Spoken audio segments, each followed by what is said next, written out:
नमस्कार पशुसेवक मित्रांनो. सर्व पशुसेवक मित्रांना एक कळकळीची विनंती आहे की आता पावसाचं प्रमाण खूप मोठ्या प्रमाणात वाढलेलं आहे. नद्या नाले आणि ओढे हे मोठ्या प्रमाणात तुडुंब वाहत आहेत. तर आपली जी गाडी आहे ते त्या पाण्यातून वाहत्या पाण्यातून न जाऊ देता पर्यायी रस्ता निवडा आणि त्या आपल्या पशुच्या ट्रीटमेंटसाठी किंवा पशुच्या सेवेसाठी आपण पर्यायी रस्त्या मार्गाने जावा.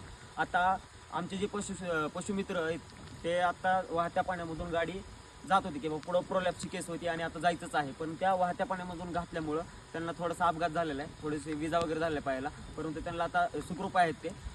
तर सर्व पशुसेवकांना एक विनंती आहे की बाबा आपली जी गाडी आहे ती पर्यायी रस्ता निवडा आणि पशुसेवा चालू ठेवा. अशा वेळेसच पशुसेवेचं महत्त्व आपण विसरायचं नाही.